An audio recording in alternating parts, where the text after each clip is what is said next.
Jadi doa Tuhan Yesus itu sebetulnya sangat relevan. Dia cuma bilang secukupnya, nggak usah berlebihan lah. Jadi bukan to have more, tapi to be more sebetulnya ya. Sekali lagi ya, bukan ingin berlebih-lebihkan. Kalau you dapat lebih ya syukur, tapi yang sepanjang itu tidak salah kalau dapat lebih ya. Mau jadi kaya silakan, Salomo juga kaya, Daud juga kaya, tetapi mereka itu memiliki kekayaan itu karena memang satu pekerjaan yang halal, bukan pekerjaan yang haram, bukan hasil dari korupsi, kan gitu ya. Jadi bukan berarti kita anti kekayaan, silakan mau kaya silakan.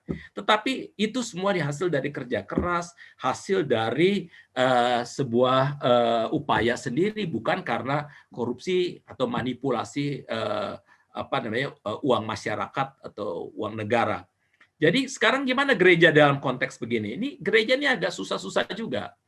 Kenapa? Karena memang yang pertama, gereja ini punya spiritualitasnya personal. Sedangkan dalam konteks korupsi kita butuh spiritualitas sosial di mana gereja mesti mikirin kehidupan bangsa dan negara. Nah, spiritualitas yang dikembangkan gereja pada masa kini itu masih spiritualitas personal. Oleh karena itu hampir tidak pernah gereja ngomongin korupsi. Kan gitu ya. Enggak pernah juga mempertanyakan kenapa orang bisa kaya tiba-tiba. Yang penting kalau apalagi celakanya kalau gereja menerima bantuan dana, kan gitu ya. Bantuan kucuran-kucuran dana yang begitu banyak, ini kan repot untuk apa namanya dia mau ngomong tentang korupsi ya. Sehingga memang itu sebetulnya yang memang menyulitkan gereja untuk berbicara tentang korupsi ya. Apalagi kalau kekayaan itu bagi gereja tertentu itu dianggap kan berkat Tuhan, itu prosperity kan gitu ya, itu berkat Tuhan, oleh karena itu diterima aja, nggak akan dipertanyakan apa-apa ya. Ini persoalan, dan celakanya seringkali para koruptor ini di dalam kehidupan bergereja, bahkan di dalam konteks kehidupan beragama, semakin dia sukses di dalam korupsinya, semakin juga dia akan menyumbang banyak institusi agama. Jadi semacam spiritual laundering, ya. Jadi uangnya dikasih sebagian ke institusi agama supaya apa?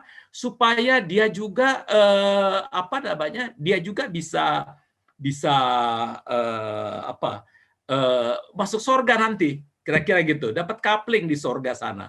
Jadi memang oleh karena itu ini menjadi persoalan besar bagi gereja. Tetapi sekali lagi bahwa gereja harus berani, gereja harus menolong umatnya untuk bisa berani menyatakan tidak terhadap korupsi, dan bukan cuma menyatakan tidak, tetapi betul-betul mengubah sistem tatanan, mengubah budaya korupsi ini, harus punya integritas yang luar biasa. Karena korupsi itu ada collective action, maka butuh collective movement. Artinya itu nggak bisa gereja sendiri. Gereja bersama institusi agama yang lain maupun institusi sekuler itu harus bekerja sama betul-betul untuk memerangi